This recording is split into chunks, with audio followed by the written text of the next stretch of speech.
어, 인간과 구원 8번째 주 강의 계속 진행하겠습니다. 개혁주의 구원론에 대한 논의, 개혁주의 구원론 중에 구원의 서정에 대한 논의를 계속 진행하겠습니다. 자, 여러분과 저는 모두 사람이라는 공통점을 가지고 있습니다만 동시에 개별적인 한 명의 한 명의 사람입니다. 그래서 여러분과 저를 포함한 우리 모두는 다 다릅니다. 이상이 똑같은 사람 하나도 없죠. 어, 그래서 모든 성도들은 구원의 과정에서 일어나는 일련의 사건들에 있어서 다양한 경험들을 하게 됩니다. 근데 그 다양한 경험들은 우리 모두가 다른 존재이기 때문에 서로 다른 경험을 하게 됩니다. 물론 그 중에 그러나 우리 모두는 여러분이나 저 모두는 사람이고 또한 성도라는 공통점을 가지고 있으며 이 구원의 길에 있어서 이 길을 주도하시는 분은 성령님이시기 때문에 그 과정에서 우리가 겪게 되는 것들에는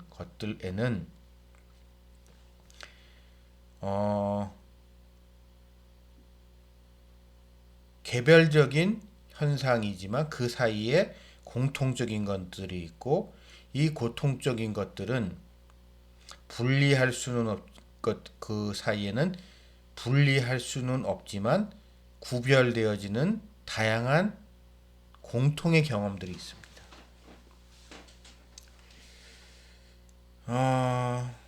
그 모든 것은 서로 다 같을 수가 없겠죠. 여러분이나 저나. 그러나 이런 다양성은 결국 하나님의 은혜로 이루어진 것이어서 이 모든 것을 그냥 총괄해서 크게 개괄적으로 설명한 것이 구원의 서정이죠. 그래서 이거를 오르더 살로투스에서는 중생, 회심, 칭의, 성화, 견인 이 5개로 이야기를 하고 있습니다. 즉 거듭난 중생이라는 게 뭘까요? 성령 하나님의 강권적인 사용으로 우리가 거듭나는 거죠. 거듭나는 경험했고 거듭남을 통해서 우리가 회심이 일어나게 됐고 그래서 이전에는 생각하지 못했던 것들을 생각하게 되고 결심하게 되는 거죠. 그것으로 말미암아 칭의, 의롭게 여겨지는 거죠. 여러분 이렇게 여겨지는 것이고 그거를 통하여 성화, 거룩하게 되는 것이고 거기서 끝나는 것이 아니라 견인, 이 모든 것을 주관하신 하나님께서 성령 하나님께서 이 모든 것을 굳건하게 붙들고 견인해 끌고 나가신다는 것이 아주 개괄적인 의미에서의 성도의 구원의 서정입니다. 앞서 말씀드렸다시피 구원의 서정은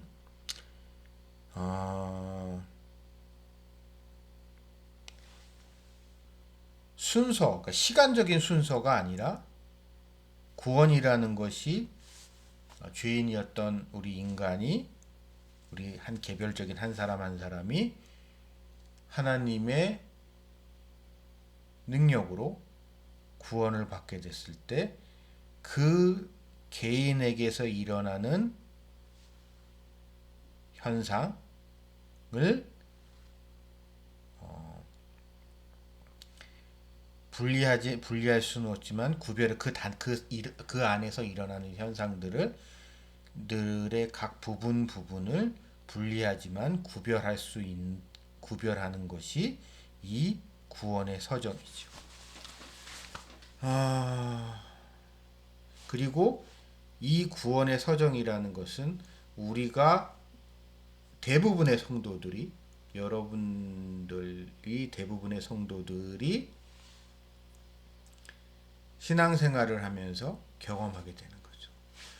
혹시 이런 분들 계실 수 있어요. 지금 이 강의를 들으시는 분들 중에 특별히 부모님이 목회자거나 선교사거나 아니면 그저 그렇지는 않더라도 부모님이 아주 신실한 분이셔서 어려서부터 교회 생활을 해오셨고 그래서 그냥 교회 속에서 성장했기 때문에 별 굴곡 없이 무난하게 그냥 쭉 성장해 오신 분들이 있을 수 있어요.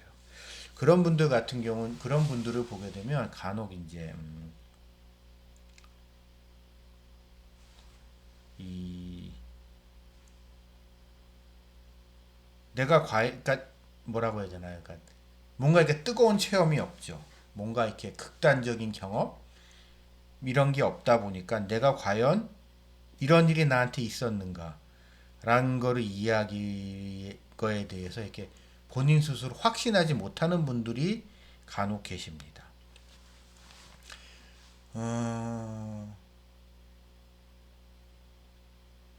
믿는 거 그냥 그거죠. 그냥 어려서 그래 왔기 때문에 습관적으로 그렇고 그래서 난 당연히 그런 거 같기는 한데 그게 과연 그런가라는 그런 의심이 드는 거죠. 여러분 근데 혹시 이 강의를 들으시는 분 중에 본인 스스로 그거에 대한 확신이 없는 분이 계신다면은요. 제가 여러분께 좀 부탁을 드리겠습니다. 설사 여러분이 본인이 인지하지 못할지라도 이런 일은 여러분 안에 일어나 있을 가능성이 매우 높습니다. 그렇기 때문에 여러분들이 지금 이 자리에서 있는 거라고 생각을 한번 해봐 주시길 바래요. 즉, 어, 이런 부분은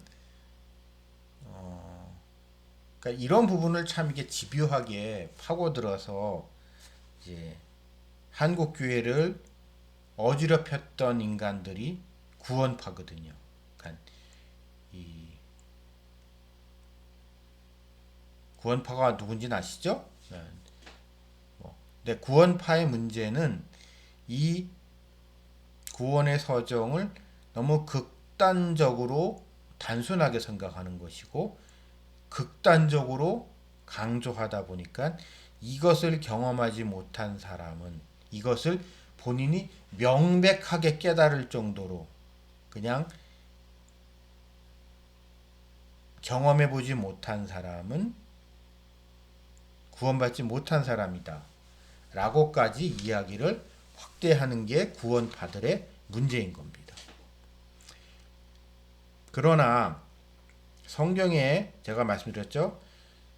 성경에 상당히 다양한 측면이 있습니다. 성경에 나와 있는 믿음의 사람들조차도 믿음의 위인들이죠. 믿음의 선배들의 모습조차도 너무나 다양한 모습을 가지고 있기 때문에 우리는 이런 거를 단순 도시가 이게 뭐라고 해야 되나요? 오르더 살로투스 구원의 서정이라는 것을 제가 지난 시간인가 지지난 시간에 설명했듯이 구원의 서정이라는 게 등장할 수밖에 없었던 시대적 상황 그리고 그것이 아주 효과적으로 구원에 대해서 우리에게 설명을 한다는 장점이 있음에도 불구하고 그것이 전부를 설명하는 것은 아니죠. 왜냐하면 여기엔 가장 일반적인 구원의 서정의 가장 치명적인 약점은 두 가지가 있는데 첫 번째는 우리가 흔히 말하는 소명, 콜링, 부르심에 대한 것과 이 구원의 서정의 완성이라고 할 수 있는 영화에 대한 부분이 빠져 있습니다.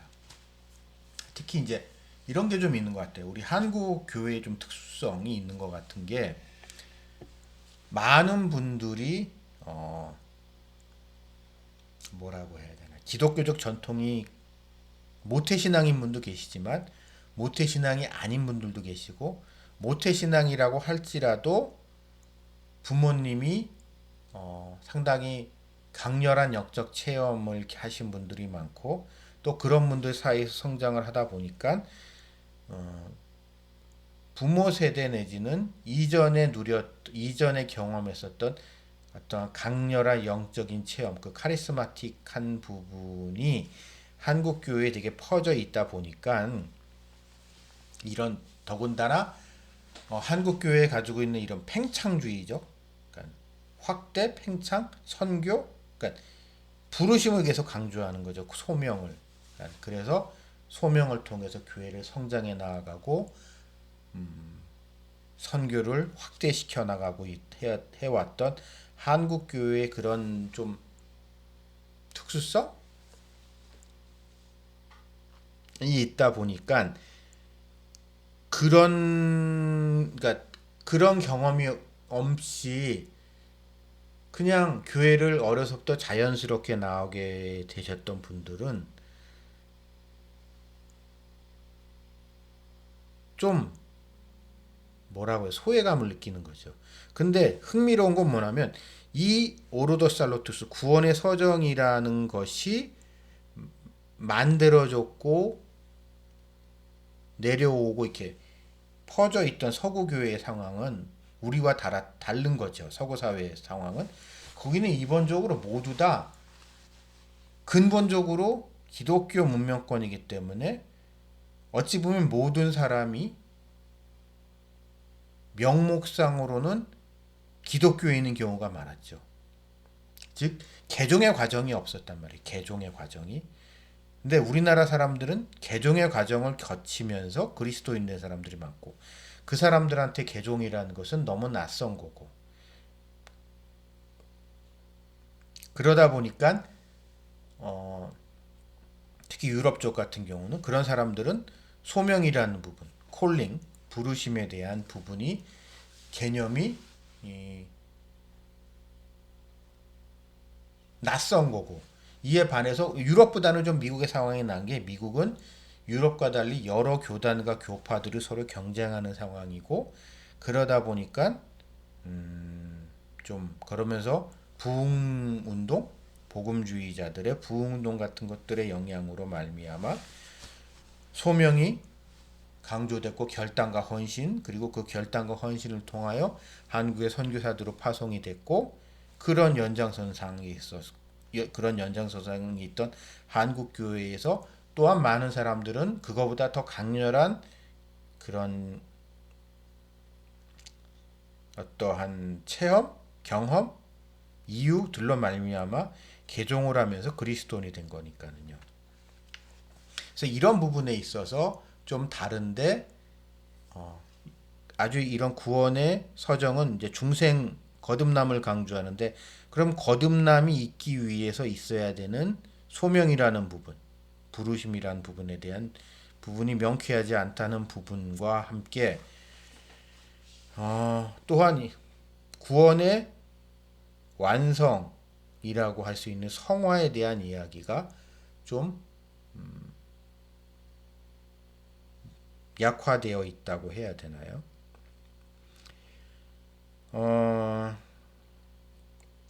물론 이러한 칭의, 믿음을 통한 의롭게 됨으로 말미암아 우리 삶은 변화가 되죠. 여러분, 기독교인이 아니셨다고 혹시 개종한 분도 계실 수 있고, 혹 어떤 분들은 그리스도인이, 그러니까 내 삶이 바뀐 게 하나도 없다라고 여러분들은 생각할 수 있지만, 여러분들의 삶은 분명히 변화됐습니다. 그러면서 여러분들의 삶에 있어서의 그러한 그리스도를 믿는 것에 대한 유익은 여러분의 삶에서 조금씩 확장이 돼가고 있어요. 왜냐하면 그것을 하나님께서 견인해 나가시는 거죠.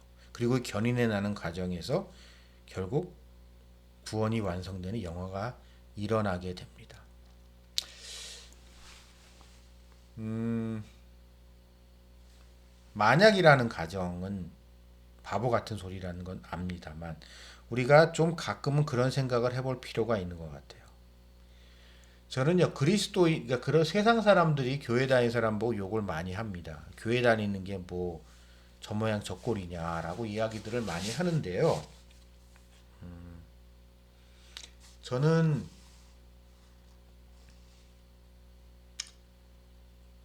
특히 요즘 같은 상황에선 더더욱 확신하게 되는 건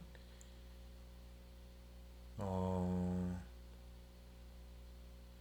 정말로 종교에 영향력이 없는 상태에서 윤리 도덕이라는 것이 가능한가에 대해서 좀 의심스러워요. 그러니까 요즘 저희 집 사람하고 얘기를 하다 보면은요, 저희 집 사람들고 저도 좀 시험 들 때가 많습니다. 왜냐하면 교회 밖에 나가서 다른 사람들, 그러니까 저나 저희 집 사람은 교회 다니는 사람도 만나지만 교회 안 다니는 사람도 많이 만나게 되잖아요. 우리가 일상에서. 여러분 어떠신지 모르겠어요. 저는 또 그런 모임을 그런 만남을 되게 소중하게 생각하는 사람입니다. 근데 얘기하다 보면 주제가 딱 세 가지예요. 애들 교육 문제, 그 다음에 부동산 문제, 그 다음에 주식 얘기, 하나 더 나가서 요즘 코인 얘기. 이런 얘기밖에 안 하거든요. 어, 어떠한 삶의 가치에 대한 고민들은 일도 안 하고 살아갑니다. 근데 교회 다니는 사람들은 최소한 그런 것에 대한 마음의 부담이라도 있는데 그거에 대한 마음의 부담조차도 일도 없어요.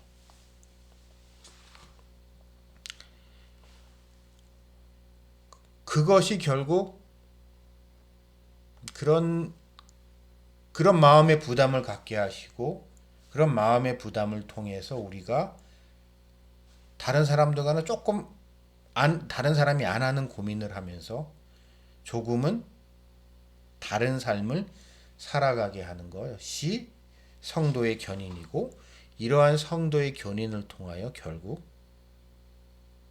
구원의 완성이라고 할 수 있는 성화가 이루어지는 게 아닌가라는 생각을 개인적으로 해봅니다. 물론 이 세부적인 과정에 대해서는 이 책에서도 설명을 하고 있지만 교단과 교파에 따라서 다양한 이야기를 하고 있습니다.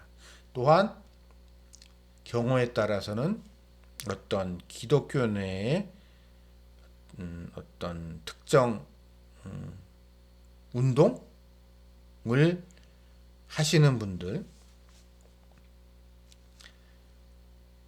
따라서 세부적인 상황에서 구체적인 상황에서는 좀 차이 나는 부분들이 있습니다만 그래서 어떻게 보면 그 차이로 말미암아 여러 교단이 생겼고 여러 교파로 분리되어진 그러한 교회 분열의 역사가 있었던 것 같습니다.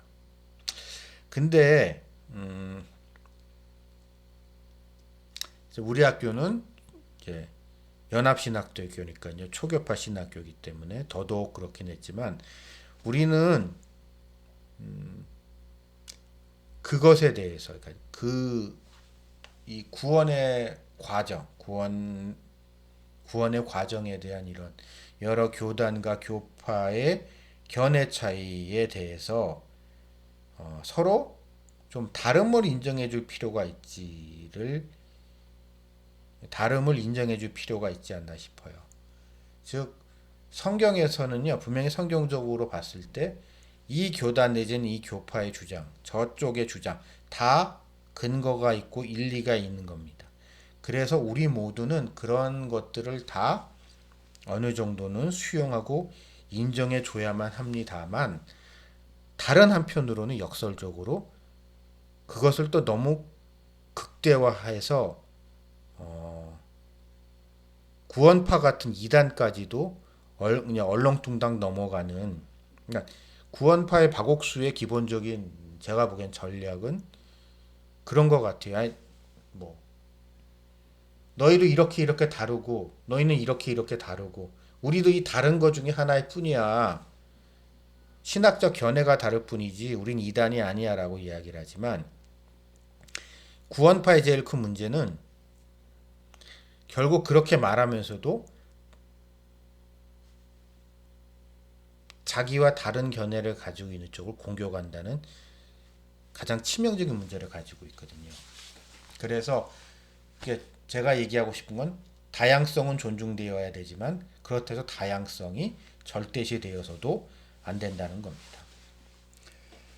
자, 그럼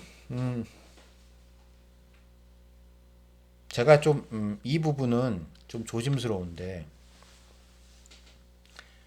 그럼 우리가 이런 다양한 분파가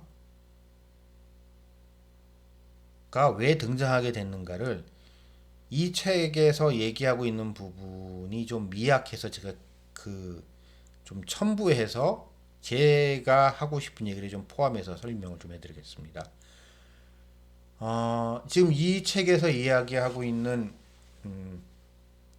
그런 뭐라고 해야 되나 하여튼 교단과 교파가 등장하게 되는 거는 다 19세기 미국에서 등장을 하게 됩니다. 그러면 과연 19세기 미국에서 왜 이러한 교단 내지는 교파들이 등장하게 됐는가라는 점을 우리는 한번 고민해 볼 필요가 있어요.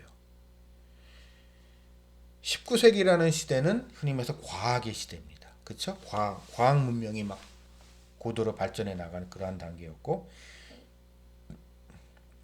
이것은 서구 기독교 사회가 시민혁명 이후에 세속화되었기 때문이거든요. 즉 교회의 영역이 축소되고 국가 영역이 확대되고 그러면 세속의 영역, 그러니까 교회의 영향력이 급격히 쇠퇴되었기 때문에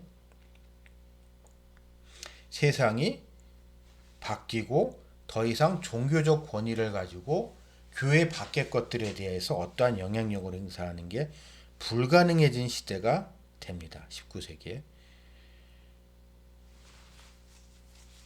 자, 유럽에서 시민혁명이 일어났을 때는 이것이 한편으로는 개인의 종교의 자유를 신장하게 됩니다. 즉, 유럽은 기본적으로 국가교회였단 말이에요. 국가교회. 이러한 세속화를 통하여 개인은 국가교회로부터 벗어나서 자신이 원하는 바를 자신이 옳다고 믿는 바를 자유롭게 믿을 수 있는 세상으로 유럽 사회는 변화된 거고 어찌 보면 진정한 의미의 종교의 자유가 실현된 겁니다. 그런데 미국의 경우는 상황이 좀 달랐죠. 미국은 물론 미국이란 나라 자체가 시민혁명이라고 했을 때 미국 독립전쟁을 통해서 만들어진 나라지만 미국은 여러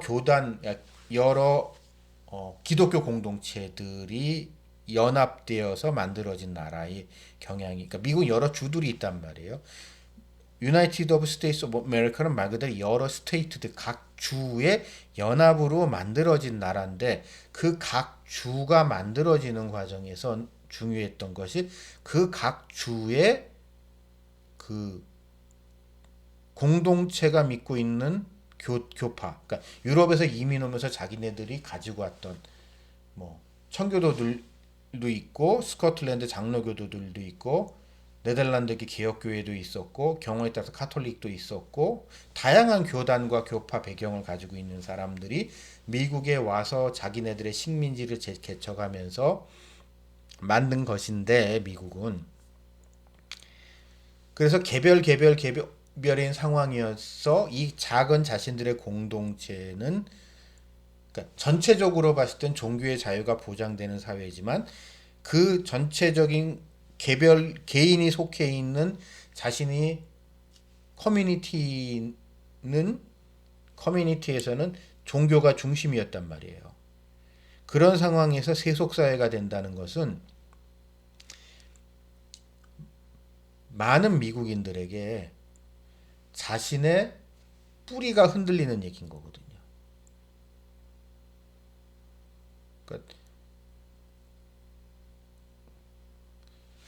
그러다 보니까 미국에서는 이 교단과 교파의 갈등이라는 게 유럽보다 더 이 세속화된다는 게 개인에게 더 치명적인 결과를 가져옵니다. 즉 유럽에서는 세속화라는 것이 개인에게 종교의 자유를 줬지만 미국 상황에서는 이게 종교의 자유는 이미 주어져 있는 거였고 세속화라는 것은 나의 준거 집단, 내가 어딘가 소속감을 가지고 있을 수 있는 그런 공동체의 해체를 가지고 온다는 조금 다른 상황이 미국 상황 속에서 있었던 거예요.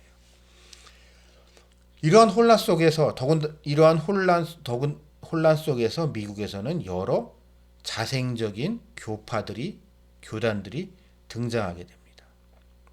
그러면서 그들은 그들 나름대로의 시각을 가지고 성경을, 그러니까 자기네들이 가지고 있는 뭐 각자도 있지만 전통을도 있지만 자기네들이 그 시대의 시선으로 성경을 해석하면서 미국에서 새로운 교단과 교파들이 등장을 하게 됩니다. 그 중에는 마리성도 예수 그리스도, 그러니까 마리성도 걔네 몰몬교 같은 아주 극단적인 이상한 애들도 있지만 뭐 그 정도까지는 아니더라도 뭐 대단히 다양한 종류의 교파가 미국에서 등장을 하게 돼요. 근데 이 거의 모든 그 시대에 등장하는 미국과 안식교도 마찬가지고 그런 거죠. 안식교, 여호와 증인 다 그런 과정 속에서 등장하게 되는 건데 그런 것들이 그 시대의 상황 속에서 등장하는 겁니다. 근데 그 시대의 상황에 19세기 상황 속에서 중요한 그 당시에 그런 지적인 흐름이 유물론과 관념론이 대치되고 충돌하는 상황이었던 거죠. 그러니까 좀 이게 이런 관념론이 뭔지는 이게 우리의 생각이 중요하다는 거고 관념이 말하는 거는 유물이라는 거는 이 생각이 중요한 게 아니라 현실, 현상, 구체적인 그 무언가가 중요하다는 이 두 가지가 특히 그 당시 그 과학기술의 발달과 함께 유럽에서 특히 시민사회 혁명이나 이런 거 지적인 흐름 속에서 이 두 가지 충돌합니다.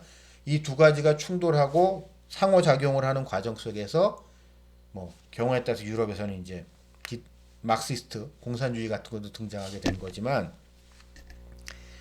그건 뭐 나중에 제가 기회가 되면 2학기 때 제가 하는 강의에서 아마 그거에 대한 이야기를 할 텐데 자 근데 그러한 관념과 현상의 대립은 영과 육이라는 이원론적 사고를 되게 강하게 사람들한테 주입하게 됩니다. 그래서 그 이전보다도 더 심하게 영과 육을 분리하고 교회와 세상을 구분하는 철저한 그러한 이원론적인 세계관을 가지고 성경을 해석하는 그 흐름이 있었고 그 흐름 속에서 미국적 이단들의 특징은 이러한 영과 육을 구분하면서도 이것을 그러니까 구분하면서 다시 자기네들의 성경 해석을 하는 이상한 이야기를 한 거죠. 그래서 제가 이제 지난 시간에도 얘기했지만은 사람이 죽고 난 다음에 영혼과 육신의 문제에 있어서도 멸절론까지 가게 되는 거죠. 그 이단들의 왜냐면 육이 죽었으니까 영도 죽어야 된다라는 식으로까지 이제 이야기를 하면서 안식교도 그렇고 미국계 토종 이단 뭐 그 당시란 이단이라고 했고 지금은 이단이라고 얘기하기는 좀 그렇지만 어쨌든 그런 사람들의 특징이 그런 특징들을 가지고 있습니다. 그리고 안타깝게도 이러한 시선을 가지고 그전부터 내리고 하던 구원의 서정을 다시 바라보게 되는 이런 악순환이 일어나게 됐던 거죠. 그리고 한국교회의 경우에는 안타깝게도 이러한 흐름 속에서 있었던 사람들이 한국의 선교사로 오게 됐고, 그런 식의 신앙을, 자기네들의 신앙을 한국에 전수해 주다 보니까 좀 위험한 부분들이, 위험한데 우리는 위험한지 모르고 생각했던 부분이 너무 많습니다. 그래서 우리는 이 부분을 좀 진지하게 받아들이면서, 우리가 어려서부터 한국교회에서 오랫동안 익숙하게 사용했던 구원의 서정, 중생, 회심, 칭의, 성화, 견인이라는 이 구원의 서정을 보다 비판적인 시각을 가지고, 그러나 이거를 또 한편으로는 수용해야 한다는 생각을 해보게 됩니다. 오늘 강의는 여기까지입니다. 좋은 주말 보내시고 다음 주에 뵙겠습니다.